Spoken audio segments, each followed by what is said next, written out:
answers are inside.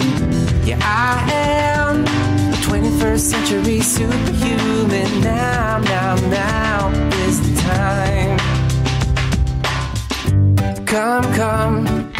Come on everyone, let's celebrate. We are the children of the sun. I can see you when I look into your eyes. We are the same, we are light, yeah, we are one. Here now, hear my ancient prayer and sing along. We are awakening as one. And we can make a difference. Yeah, we can be the change it takes to make the world. Hi there, I'm Cary Ellis and author of 21st Century Superhuman, and this is our 21st Century Superhuman show. Today I have with me the awesome Bryan Kelly from Bali. Hey, Bryan. Hello, Cary. It's so good to see you here. I've been waiting months to do this, and it's interesting. I'm sitting here in the dark in my van because it's like 6 o'clock in the morning here where I am, and you're in Bali, and it's what, 6 o'clock at night? It's also very dark. I have some artificial lighting coming down to create this like sun kind of feature, but yeah, it's about 7. Yeah, I like to do these shows in the daylight, but you know, because we're on opposite sides of the world, and I think that's what's really fun for people like us is we're in these global time zones now, and we're always talking to each other. You know, my phone might ding at 2 in the morning, or you know, and I don't even use cell service. I just use the thing to get Wi-Fi on. You know, I learned it from the kids traveling in South America. You know, who even really needs a computer, you know, but here we are. I'm so thankful for this technology that we can be here together. And I'm really excited to visit with you about the life you've been living, and maybe bouncing back and forth the life I've been living, about leaving the matrix, and as I call it, kind of like the matrix in, you know, in the movie The Matrix, because there really is a matrix of an old programmed system that many of us now, you and I aren't the only ones. I think we're like in millions on the planet now who have stepped out of the matrix. They're not wanting to live meaningless lives anymore, and they're wanting to make a difference on the planet. Yeah. So yeah. Go ahead. I jumped in. I was just going to say that this funny part about Bali and Ubud, where I'm at right now, is this is where a very high concentration of people, when they step out of the matrix, this just seems to be where they come. So it's just the highest population of seekers that I've ever been around in my entire life, that all kind of, it's like a melting pot of people trying to find themselves. And that's refreshing, because I know there's a lot of people out there from, you know, callers on our radio shows from doing all those years of radio. That's the exact opposite where they live. You know, they're the black sheep, and they're the only ones, and they're the crazy ones, and they're loop-de-loo, and everybody else is normal when it's the exact other way around. So us from that perspective to be around people that are really just open and looking. That's a breath of fresh air in a lot of ways. That's so neat. I've heard that about Bali and Ubud in particular, because of course I've got friends that have been going there or living there for years, and we need those gathering places. I think we need to nurture this energy that's going on. And as you and I were just talking about before the show, we're talking about how this is the greatest evolutionary leap in history, as I say in 21st Century Superhuman. It's what the ancients called the shift of the ages, because we've moved into greater fields of light, which are pushing us they're stimulating our pineal gland to produce more DMT, to recognize our sense of oneness. We're understanding through quantum physics that our thoughts literally do create our reality. We're capable of understanding that for the first time probably in our history. And here we are, you know, moving into a new world, and also all this disclosure that's happened that's helped us look at an old system that's kind of broken in a lot of ways, where people are like living lives like little rats on the wheel, you know, going to some job every day that maybe they liked at one point but don't like that much. And I was saying to you earlier, I listened to the broadcast you and Sacha did to Norway, and it was so good. but I really loved what he was saying about, and he's always so eloquent. Loved what he was saying about, you know, a job is just like, it's an abomination. You know, I mean, going to some job in order to put your time in to carry out a role instead of just being the living creative being that you are. And I think what you and I both experience, we're in the process of being that in our lives, and yet it's not always easy either.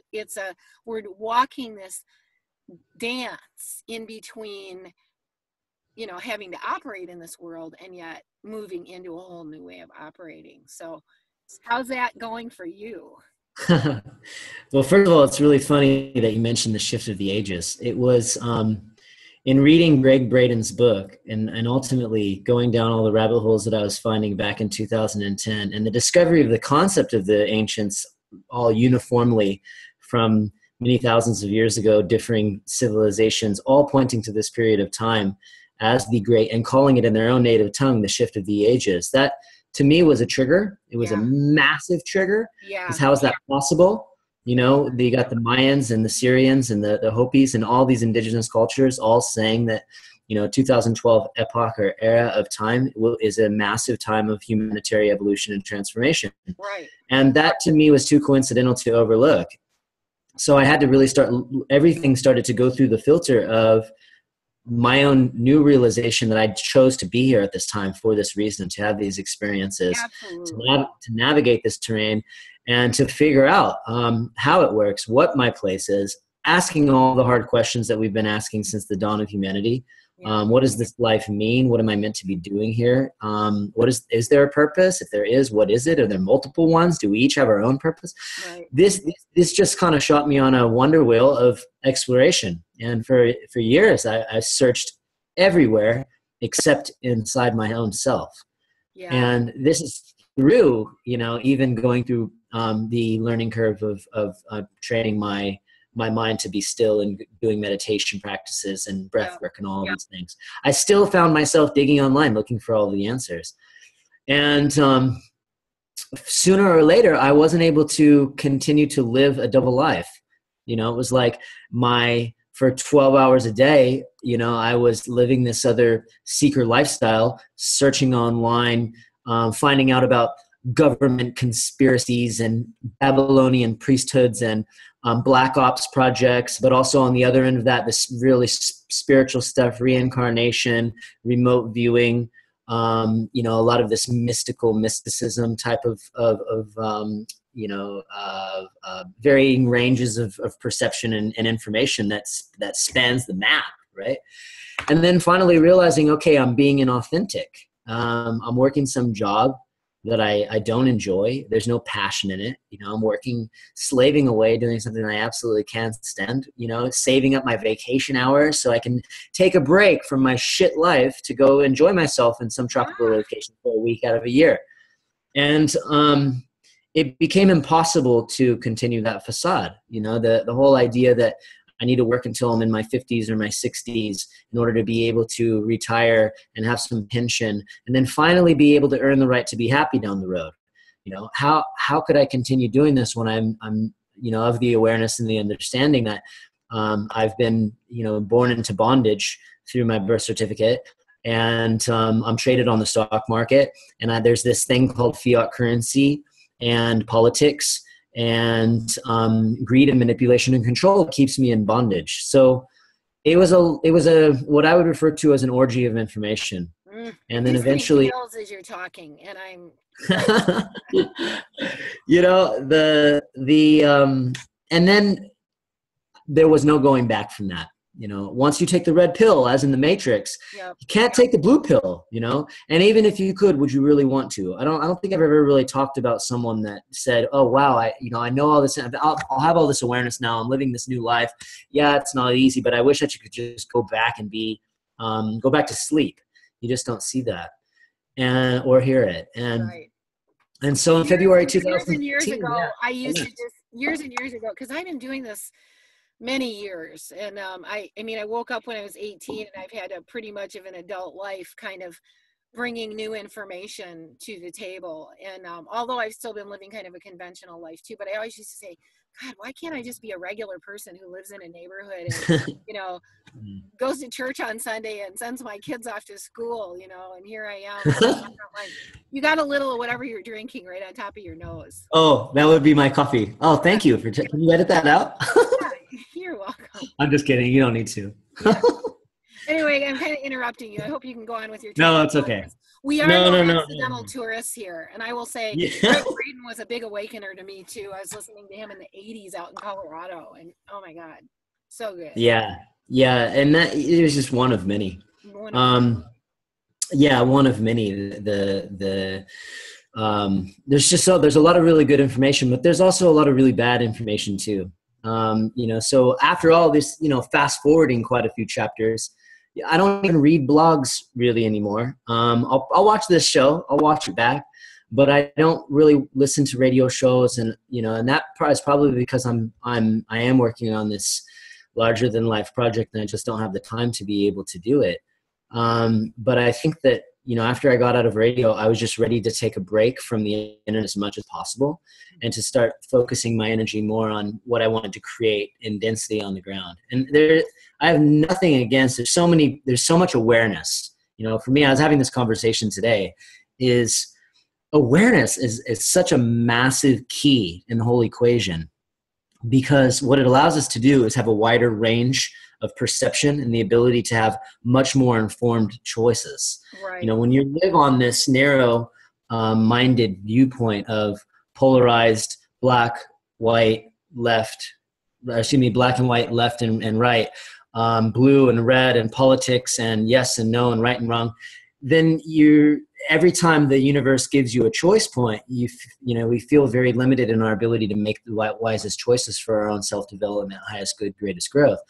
But when we have a wider range of awareness, all of a sudden there's, at any given choice point, there's an infinite amount of choices that are available to us in each moment.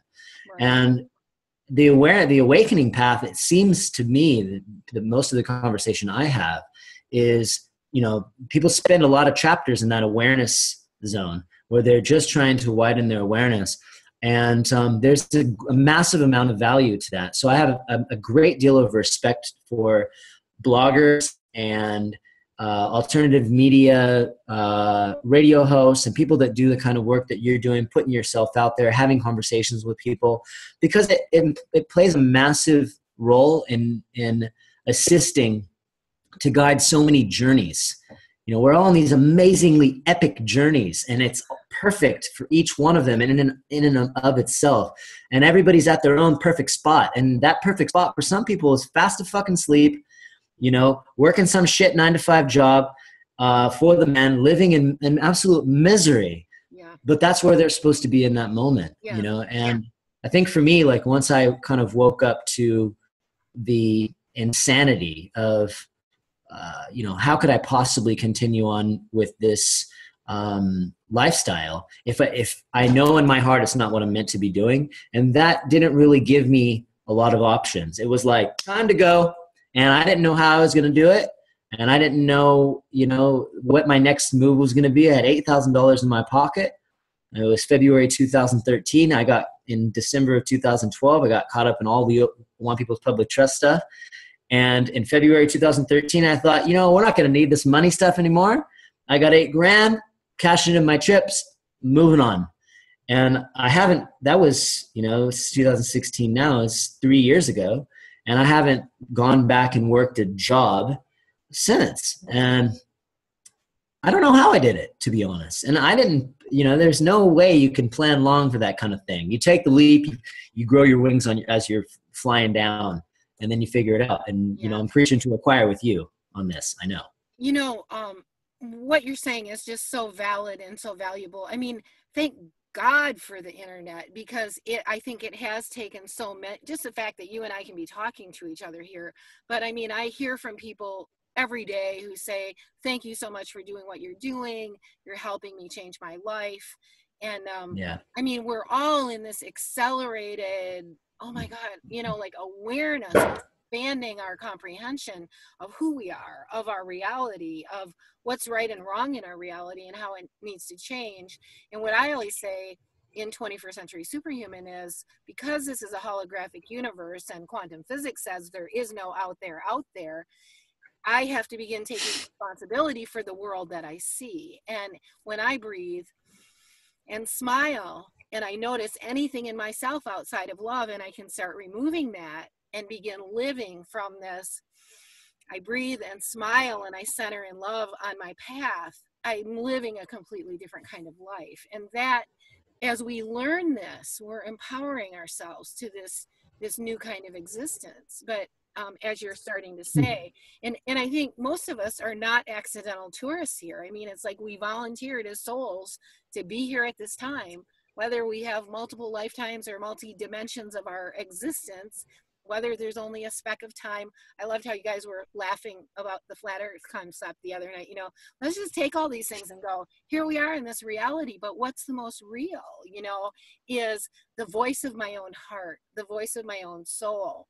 And when I can learn to breathe and smile, I literally open up new neural plexuses in the front and back of my brain that allow me to live with intentions and perceptions of love. And then I can be living as who I really am here. And this is what you and I are talking about today, that exiting the matrix. How do you do that? And how does it happen? Because you and I were talking about some of the challenges and the wonders of that, because here we are, we're almost like, it's like when you're standing in a circle, you know, and a prayer circle or whatever, and half the people are going one way and half the other, and you're trying to balance out, you know, which way do I go in the middle of that, or like having one foot in each world. I remember that was Walking Between Worlds was one of Greg Braden's early books, and that book really changed the course of my life. Cute. I've never had that happen before. Let me hit record. Oops, we're still recording. Wow. Okay. That was crazy. Bryan, I am not kidding you. I have had the craziest things happen the last 48 hours. It's like I've been having all these supernatural things happen. I have never had that happen before in one of these interviews, ever. I was going to say the signal is way too good. This is kind of unheard of for Bali. It's like I can. Kidding you. I'm going to tell you. I'll tell this story. I don't know. I don't want to get sidetracked. But no, you could tell. You know, I interviewed Kesh the other day, and I feel like there are a lot of beings on the planet who have kind of integrated their multidimensional selves, their galactic transmissions going on, whatever we want to call it, you know. And because I'm receiving all this stuff from all these people, you know, you've got people who want to say, oh, so-and-so stuff doesn't work and blah, blah, blah. You know, there's all this constantly going on. And I'm just like, why are you wasting your time even talking about that? Why don't you get up off your sorry ass and just start doing something and do what you envision doing? We're all going to hold hands and jump into this new world, and everybody's got a piece of it. Guaranteed. I say we're like this giant amoeba moving back to our oneness, and every single person's got a piece. Don't sit around talking about why. So anyway, it was interesting. I was invited to do this interview with Mr. Kesh, and I think it was one of the first ones he's done like this. And I was for like 2 weeks, I've always kind of just told people, oh, you're crazy, when people say, oh, I'm getting hammered with scalar energy or blah, blah, blah. And I had 2 weeks where it was like, I swear I was being hammered with something that made me barely able to function. I mean, I was even talking to the people I know saying, God, I just, you know, it was really hard. And anyway, he was sitting there waiting for me to call him, and I was sitting there waiting for him to come onto Zoom. And the person who connected us said, oh, I'm going to go take my kids snowboarding. And then he happened to come back because nothing was, you know, because we hadn't gotten connected. But in the meanwhile, I went and looked at his bio, and I started reading these 3 books that he had written. And one was about the creation of matter, and one's about light. And I started reading, and I was like, oh my God, and there were pictures in it. I was like, this is the same galactic transmission as the scrolls that I found in Peru. I was led to in Peru from 1960 to 1978. They were downloaded like on 10 minutes, 12 minutes of 10,000 words printed like on a, you know, blueprint size sheet of paper. Anyway, and I started, And all of a sudden, it was like I entered into this field, this energetic field. And then he came on and we did the interview and it was great. And that night I couldn't stay awake. I went to sleep and I slept like 12 hours and I woke up in the morning and I went, my God, this thing on the side of my head is, I started like having a splitting headache, but my head didn't hurt when I started reading that stuff. And I kind of just clicked into this field. And I feel like there's a lot of beings on the planet right now who are holding a big focal point for a lot of, we'll call it galactic energy, multidimensional energy, our higher selves, you know. And I think even you and me included in our own ways, you know, I mean, it isn't that it takes any, we all can do it. But it's just whoever's gotten to the state of awareness where they are doing it is making a difference. But I mean, and then, so that was just mind blowing because I woke up in the morning and I went, oh my God, this whole thing is gone from my head. Cary's back, get out of my way, you know. And, but I knew it was from what I plugged into there. And then last night I'm sleeping in my van here, camped at my friend's house, which is a nice little neighborhood in Florida. And it's very, people are real. Everybody's got motorhomes outside and nobody cares, you know. But I'm like out here and all of a sudden I see there's a guy sitting on the curb, like sitting there, like going on a phone, and it's raining out. And I go, wow, what's going on? And I mean, these are like two wild stories, but it's because this whole thing of how this thing just went off and came back on. I'm in some kind of crazy thing. So I thought to myself, well, I'm going to go see what that guy's doing, you know. And I walk out there and I go, so what's going on? And he was slurring his words and he was not real together. And I don't know if he'd been drinking or he just didn't talk right or what. But he couldn't really tell me what was going on. And then I came back in here and I had some pears in here. So I went and gave him some. And I thought, I don't know, is he a street person? What's he doing? And I thought, and then finally I went out and I said, well, what's going on? And he said, well, I'm waiting for somebody to come and pick me up. And I'm like, okay. And you're sitting on our curb. Like, this is really weird. So I laid down and I started going to sleep. You know, I've got my van locked up, and all of a sudden there is one of those bolts of lightning that sounds like an explosion. It sounded like a gun going off, literally. And I like flew up and I was like, oh my God, what was that? Well, it's at that very second, this guy is getting into a van to get driven away. And I'm like, there's something very weird about this. Who was that guy? Is he like from some other dimensional guy that just came to sit out here and test me or something?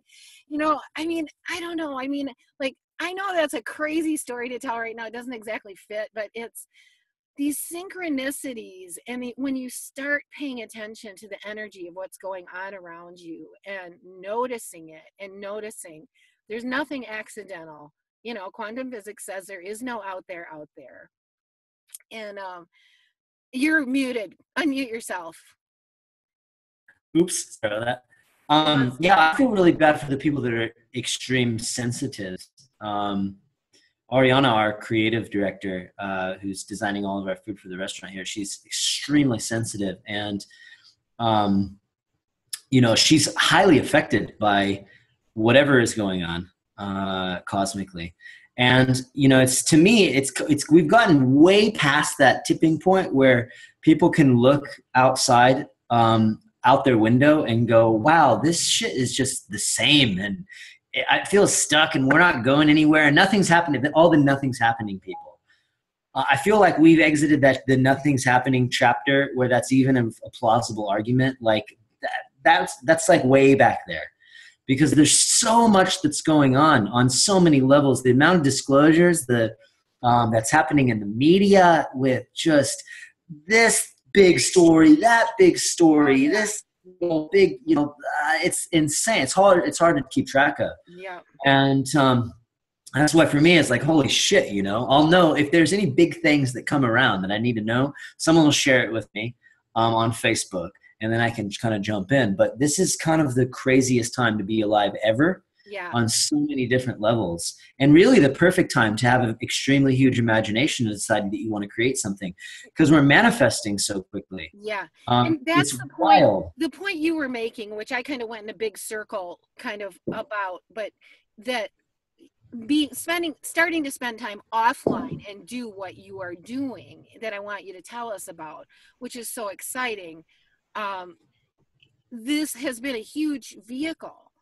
But once you can step out of, you go, yeah, I mean, you know, I'd like to start a thing like you're doing up in the mountains by Pisac in Peru. That's where I like am in love with that place, you know.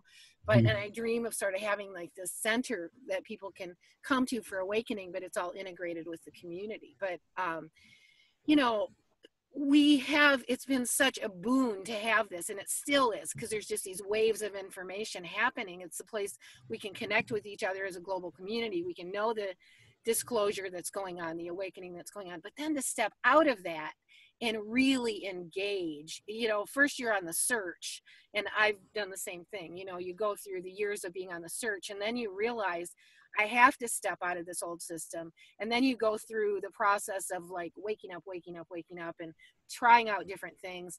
And then suddenly one day you go, wow, this is what I really want to be doing. Or it's amazing how doors just open and lead you. You know, you go, okay, I'll walk through this door. You know, I was messaging with somebody last night, and who you know from Morocco, actually, Judy Jandora, and she said, wow, I just love how you're just flowing so freely in the world. Because I told her I was going to speak at the N5D conference this week, and then I'm going to Costa Rica on Monday, and blah blah blah. And you know, she's like, and I thought everybody can do this, but there's a Native American prophecy that I just heard recently that says, just before we get to the place as a human race where we realize that we are one, there's going to be this group of people on the planet who always have their backpack packed, who are moving from place to place. And I'm like, I don't know who that is. I mean, I'm packed all the time. Even when I am somewhere, I'm like, oh my God, I've got to have my bag packed in case I have to go tomorrow. And I feel like I get moved around on the grid, you know, to be in the light field where I need to be. But anyway, I want you to talk this interview with you. All of that kind of going in a big circle to say synchronicities. There's a lot of stuff going on. The web's been a great way for us to connect. And then you get to the point where it's time to get into the juice of who you are, to kind of find a place to express that. And I really honor you for what you're doing with that. Oh, well, thank you. I appreciate that. Yeah, as far as backpacks, though, you know, I can relate. I'm in that category. You know, when I gave everything away to charity, and then left my car with my parents to give away because it was an unregistered, unlicensed vehicle where I challenged the note on it, so it wasn't like I could sell it. I gave away to somebody that would just agree to take it and use it for philanthropy. But when I did that, I had 2 bags when I got to Morocco, and it took me about a month to go, man, this is too many. You know? I understand. This 2-bag thing, man, I got to get it down to 1 bag. And when I came to Bali, I had 1 bag. And, you know, I avoid buying things. It's like I don't really have any room in my bag to put anything new.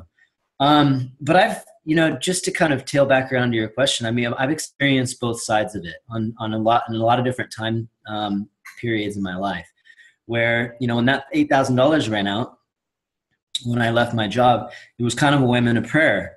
I didn't really know where the next money was going to come from. I mean, when we went and did that Opal tour where we went from Tehachapi in Southern California to North Carolina, we showed up at the Ascension Rising Conference with Sierra Neblina, and I did a workshop on filling people in of how money works and exiting the matrix stuff, actually some of the stuff that we're talking about right now.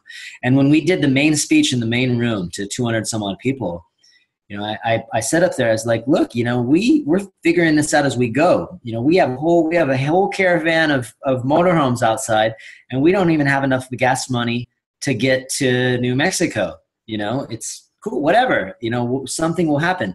And somebody walks up after the conference, this woman, and she goes, look, you know, the fact that you guys are out there doing something, and I can't tell you how many times I've heard this in Bali. So many people are talking about doing things and not a lot of action or follow through. And I don't say that as judgment. I just say it's a common theme. But she comes up and she goes, I'm so inspired by what you guys shared. And she hands me over a stack of $50 bills. And she says, here's to make sure that you have enough gas money to get to New Mexico.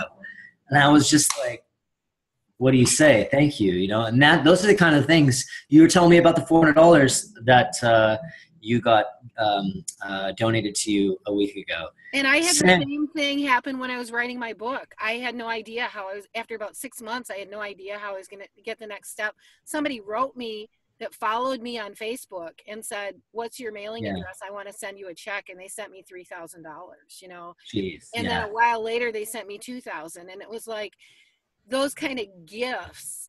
And we'll talk about that in a little bit, but not to get off track from where you're going. But it's really beautiful when it happens. And people like us, a lot of times too, we don't know where our meal's going to come from tomorrow as well. Here's the paradox. You know that movie Into the Wild, where based on the true story, the guy gives away all of his possessions. He like burns all his money and his Social Security card, and then gets on the road with his backpack. And I don't know if you've ever seen this movie, but it's an amazing movie, and goes to Alaska. And there's a quote in that movie where he says, where he made some money, and he said, the adventure was so much more fun when I didn't have any money.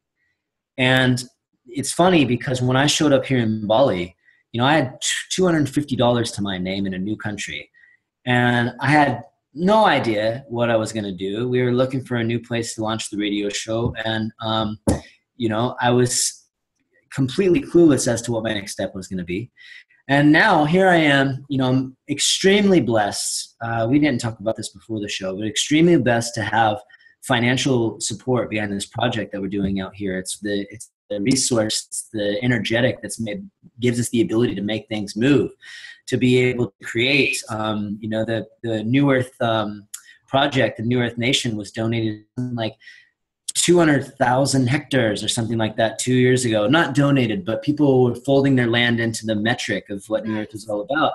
And for 2 years, there was a massive amount of land and a lot of people with great intentions. But there was no movement, because in order to be able to build in this day and age right now, before we get to that heralding 0 point economy where we don't need all this fiat currency, it's a resource that's necessary in order to be able to make things progress, projects and what have you. Let me say something really quick, and then I want you to tell what you're doing there, because everybody may not know what you're doing there in Bali.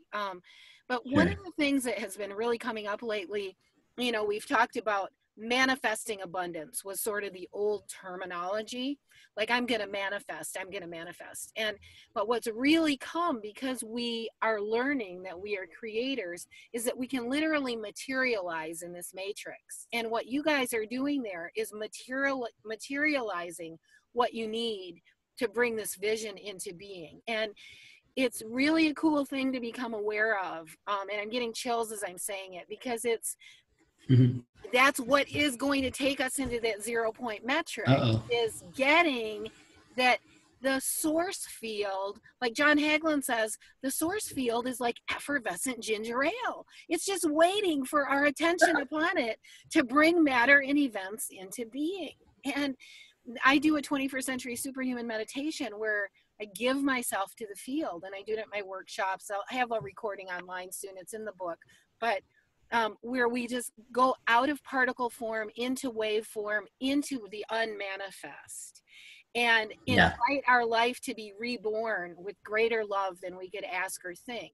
And that's when I started having people send me money and all this different stuff, when I started doing that every day, and it's changed my life forever. And when I say sometimes we don't know where our next meal is coming from, but what we're in is a practice, a day-to-day practice where we are learning, whether we're 100% conscious of it or not, we're learning to give ourselves to the field.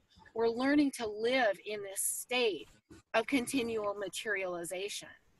And it's really beautiful. So I think you guys are doing that there, and it's very exciting. It has been, oh no, an echo. Can you hear that? I'm not hearing the echo, but let me grab my headphones. Let me mute myself too. Okay. We're both sitting here with kind of minimal resources this morning. Okay, let me see if there's still an echo.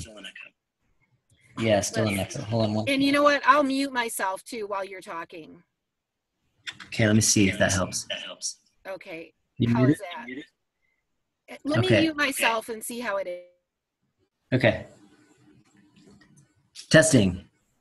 Okay, no more echo. I'll cue you back in.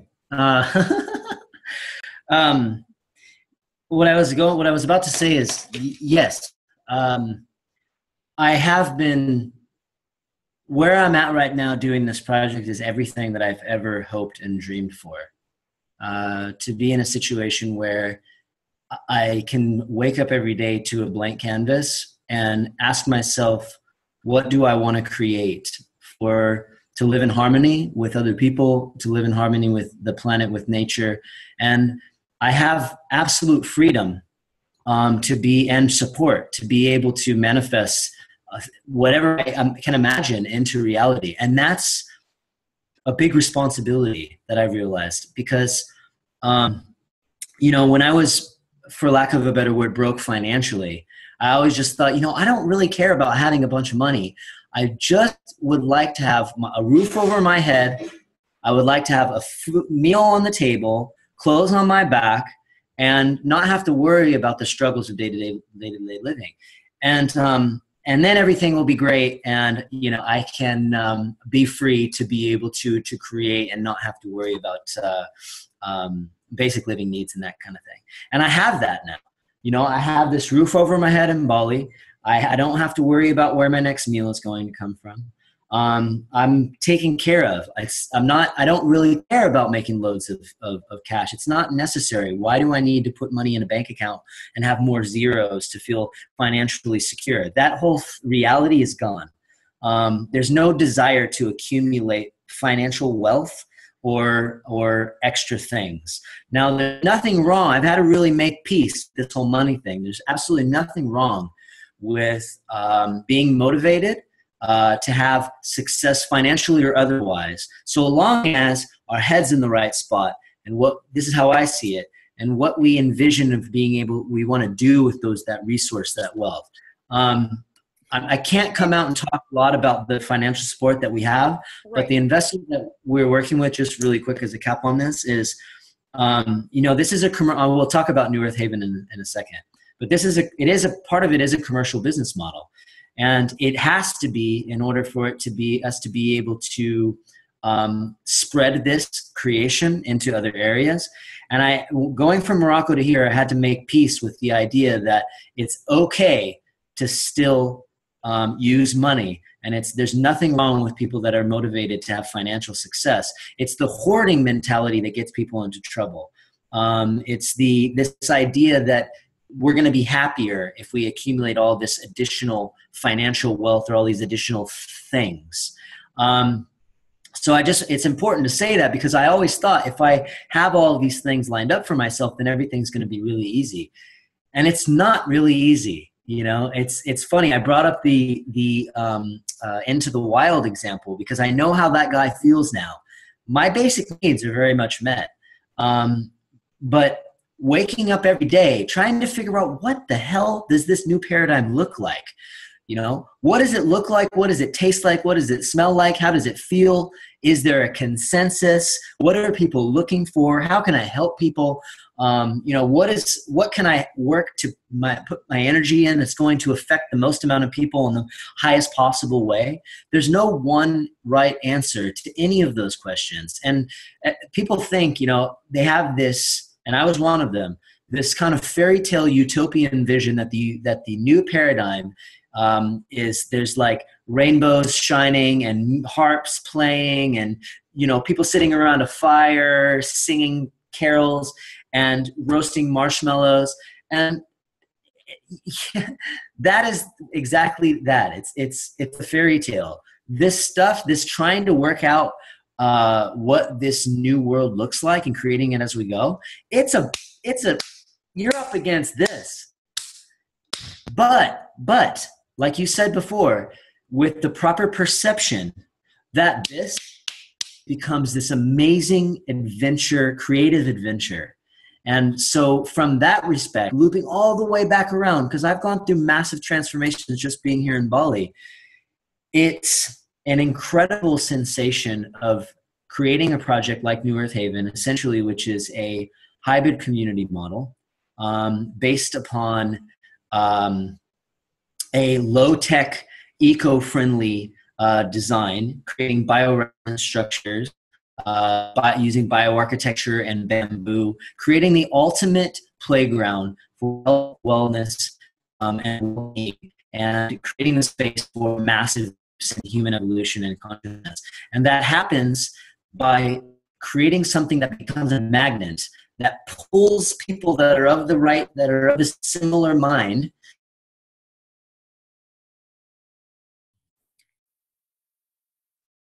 Bryan, are you still there? You're frozen. Turn your video off a minute if you're still there. Bryan, hello. Hello, hello. Bryan, can you hear me? Oh, he'll come back in a minute.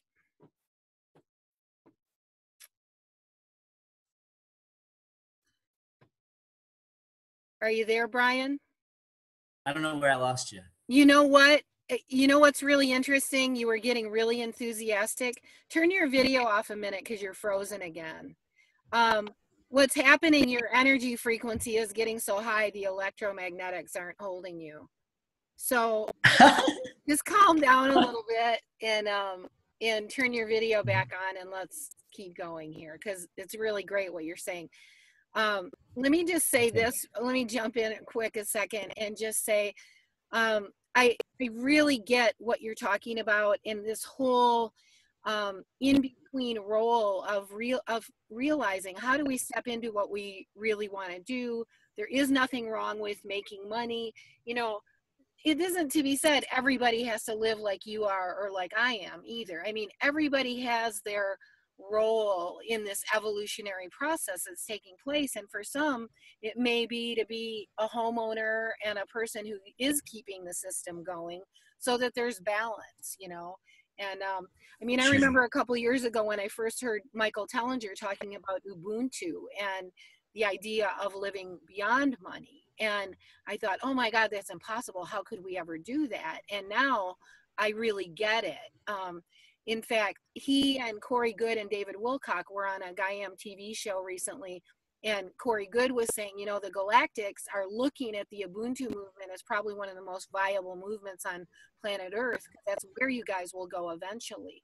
But we're in this transition time, and we're having to both interface with the current culture and give birth to these new things. And, you know, we've watched thousands of failed communities over the last 40 or 50 years, probably, you know, people going out with a vision, and, you know, some have succeeded, but probably not the most. And it sounds like you guys are doing a really beautiful blending.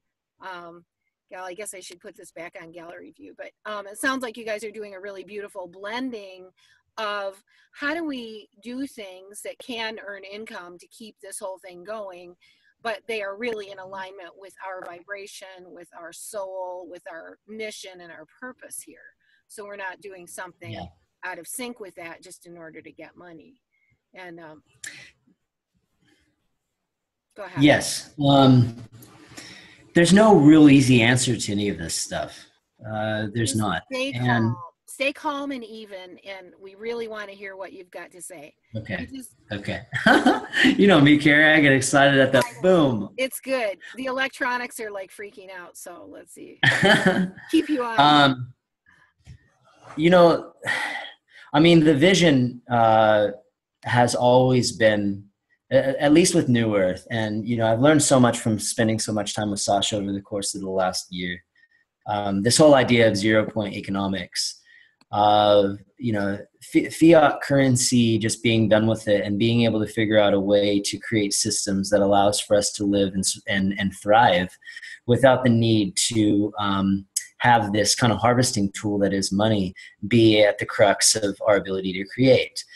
And, you know, for me, it's about now data. And right now, you know, I'm blessed that we have the resources that we have to be able to build this project, because, you know, ultimately, if we can attract the right people, you know, the really where this whole project kind of seeded from was, how can we create an international gathering post where people can come together to share ideas and stories and experiences that will inspire those who come to be a part of it, to live a new way, and to be able to, you know, have that sacred space that creates a safe ground for transformation without pushing people. You know, we all know how that works, trying to shake people into awakening. It's the most futile waste of life force energy that I think that we, as those who are kind of maybe farther along the path in our own respects, not being better or worse or anything like that, that can spend. But creating the space for transformation is a whole nother thing. You know, it's inviting people into the world, a new world of potentiality and possibility. And we were having a meeting the other day, myself and Sasha and Ariana, our creative director and a consultant. We were figuring out, how do we tell this story? You know, it was a branding meeting. Like, what do we want to, how are we going to share this story? And it was like, we want to go so counterculture from anything else that exists, you know, because we are, the kind of stuff that we're doing is so far out there. You can't, we're reinventing the wheel. We had this conversation about reinventing. Oh, there's no need to reinvent the wheel. But in so many respects and on so many levels, we are completely reinventing the wheel right now. When I say we, I mean you, myself, and many others out there. So it is time to stop looking at these, you know, this is the way that it's always been done before. So because it's evolving so quickly.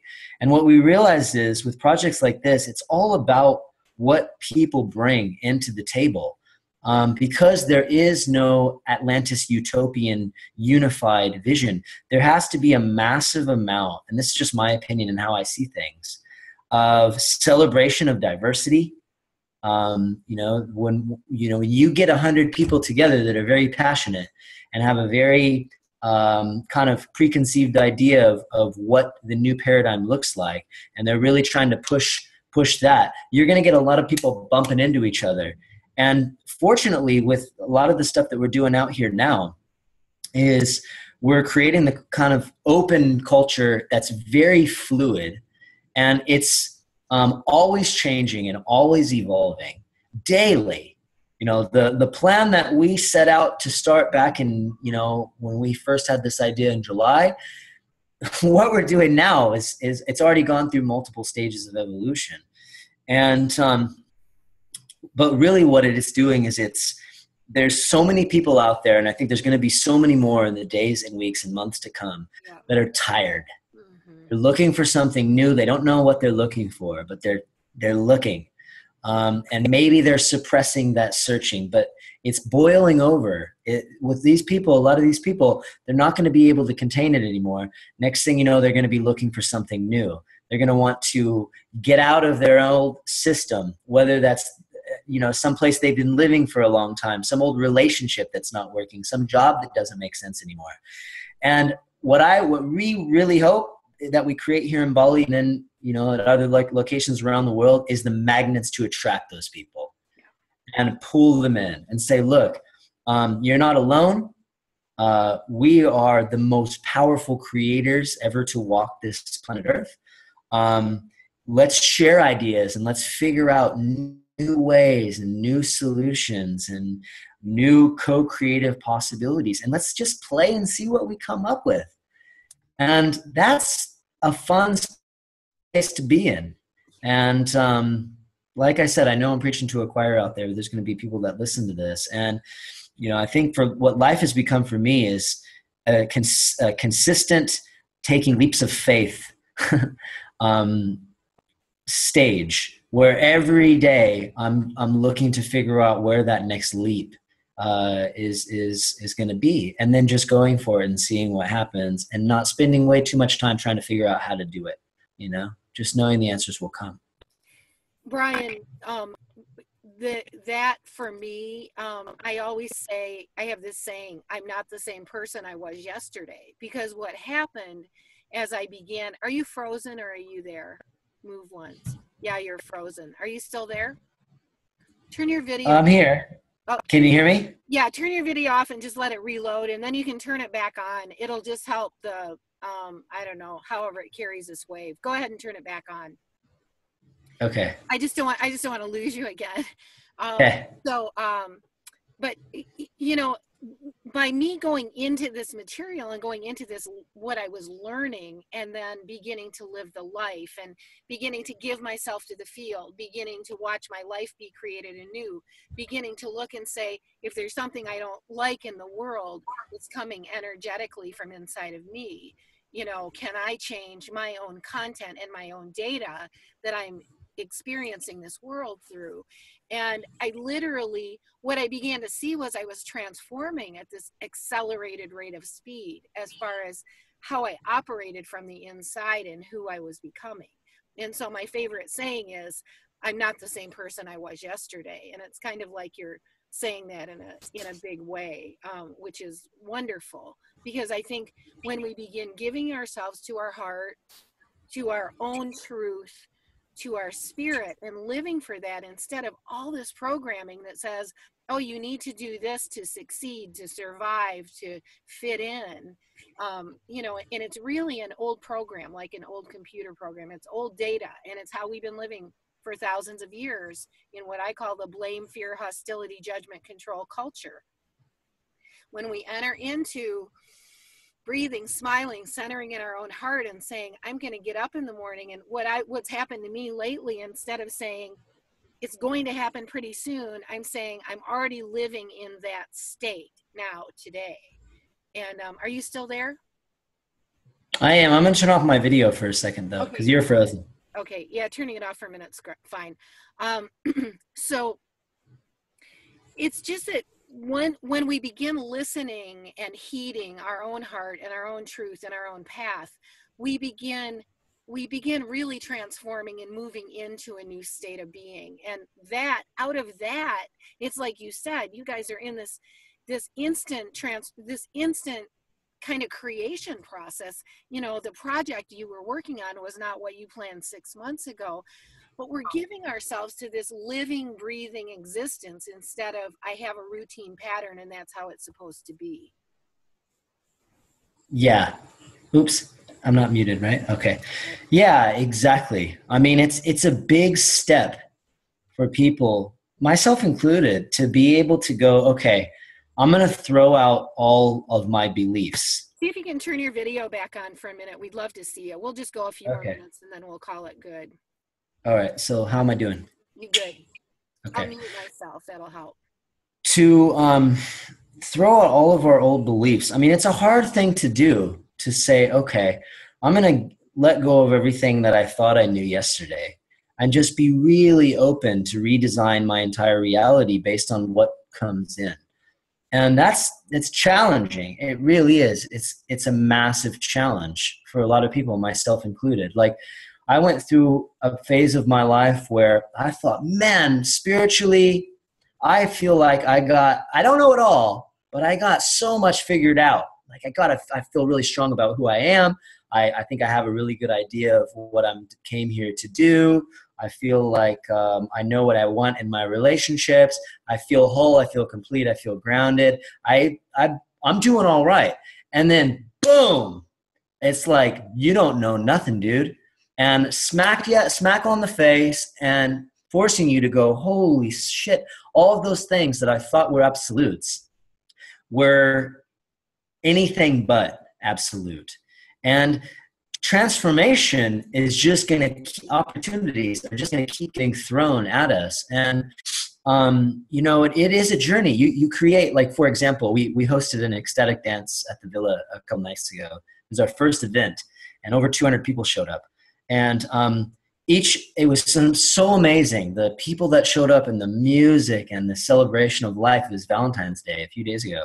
Life and love, and there was just this amazing sacred space and ceremony that took place, and people were just raving about it the next day on Facebook.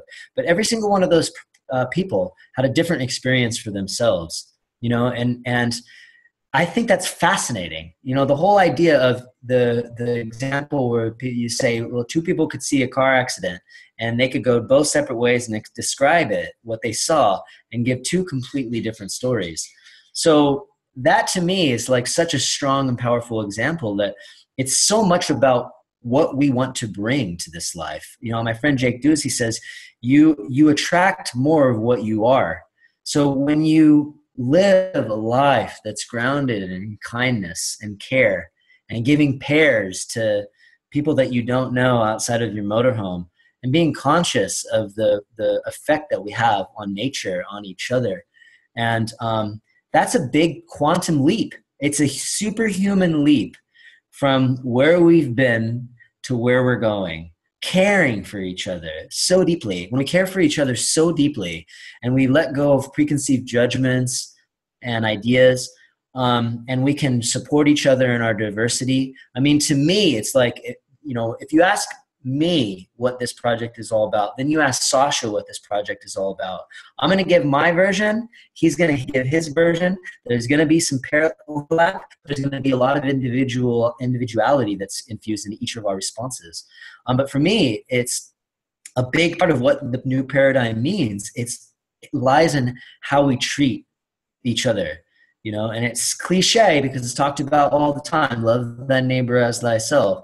But when we're trying to figure out a way to build a new world, and we all have different ideas of what that looks like and what that feels like, there's going to be a massive amount of clash. But I think it's from being in Morocco and seeing how a lot of people with really great intentions doesn't mean that there's going to be harmony, because there wasn't in a lot of respects. We do have a great deal of power and our ability to transform and how we support each other in our own individual respective journeys with our own individual beliefs and ideals and philosophies. And having that spirit means allowing the contrast to come in and allowing the interpersonal relationships to boil over and be okay with it, and to approach it consciously and to look at each pivot point as an opportunity to grow and expand. And that's a world that a lot of people haven't, they've seen it and they've tasted it a little bit, but truly kind of operating under those ideals. It is a quantum leap from where we've been to where we're going. And it is a sacred space. And there's so many people that are like, you know, that's just what they're looking, they can taste it. It's what they're looking for. They just don't know that they're looking yet. And so it is nice to be able to introspect, because one of the measures of my own personal progress is I'm so happy with knowing that I'm so open to look at my shit now. And I want everybody that I interact with to feel so comfortable calling me out on my shit that I can look at it and go, wow, you know, thank you for sharing this with me. It's something that I know that I need to look at. And I now have this opportunity to be able to become a better me every single day. And how do you define that? You know, how do you put that on a website? This is what New Earth Haven is. And, you know, it's like, we don't even want to go. It's like, let people come and experience it and write about it and testimonials. And we can just let people's adventure stories of what they experienced when they come here be the message that people find out, not some gimmicky marketing material or some, you know, flashy website, but people's experiences with how they came into this project, what they experienced while they're here. Most importantly, when they left, what new did they anchor in? And that to me is, you know, that's the most exciting part of being where I'm at involved in this project. And it's been a wild ride. And I keep telling people it's just beginning. And I can say that to everybody on the planet. I think right now, at this chapter of our human evolution, things really are just beginning. We haven't seen shit yet. This is a grand play. The curtain's about to rise, and, you know, people can just explode with passion, and following that passion trail or following that highest excitement, as Bashar said, it will be the only way to go someday. And I think that someday is quickly approaching, but I don't want to wait for it. So I choose to create it right now. Beautifully said, Bryan. So well said. Oh, I just send you a big hug across the rainbow of light on the planet. And I just thank you so much for sharing yourself today with people who are out there seeking to grow and to step into this next phase. I say the new earth is in the birth canal, and it's really coming forth. But I also say in my workshops, the shift of the ages is not coming, it's here, you know. I mean, Yeah. in the beginning stages of this evolutionary step. And I mean, and imagine, you know, what it takes for us to get from here to there. I love your authenticity and your willingness to be present, and these are keys. And to be able to live on an earth where we see ourselves as one race of beings, where we're living in peace with each other, where nature is taken care of, where we're getting more birds and animals instead of less, where we're nourishing our bodies and our minds and our spirits every single day with how we live. I mean, how exciting is it that we're, you know, okay, yeah, we can do this and go beyond the old corporate structure that's been wanting to harvest off of humanity, you know, the 1%, and to be just take and getting people to, you know, here people are eating foods that are just going to kill them off faster. And, you know, let's get rid of that short circuit and come into a living, breathing, vibrant earth humanity. And it comes from us stepping into our own hearts. And you're just a beautiful example. I hope we can do one of these shows again, maybe in a couple months. I mean, it's so great to talk with you and to just, you know, hear you voice this. And I know a lot of people are going to benefit from it. So thank you so much. Thank you, Cary. I've got an airplane going over out here. We always say the Matrix is saying, "Oh, I'm shifting." No, I appreciate you bringing me on here, Cary, and for all the work that you do. I see you.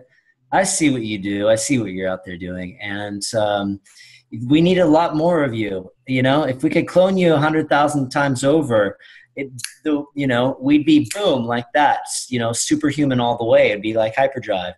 Yeah. But you know, people say, "What is New Earth?" I'm going to show you what New Earth looked like. Do you want to see it? I'd love to see it. Yes, yes, yes, yes. Ah! There it is. That's hilarious. You know, but it's so it's so true. It's like Tony Robbins had us hold up a mirror, and this is where what you're looking for is. It's right there. Yeah, and it seems quirky, but it's so true. You know, the new earth, the new paradigm.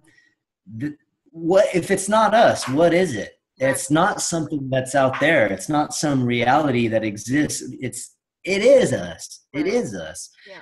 And I think that, you know, if there's anything that I would want to go out and inspire people with is to just love themselves so much more, you know, just love yourself so much more. There's a beautiful book I was talking about today called Love Yourself as If Your Life Depended on It, because it, and then ... because it does. Because when we love ourselves, we become so much more powerful, and what we have to share and how the possibilities to create become so exponentially charged. And so for holding that torch of love, you know, Cary, I honor you, and I bow down to your service and what you're doing and the part you're playing in humanity. And I say that with absolute sincerity and from the bottom of my heart. So let's make the rest of this a wild ride. Absolutely. Let's enjoy the hell out of this thing. Absolutely. No, this is an adventure.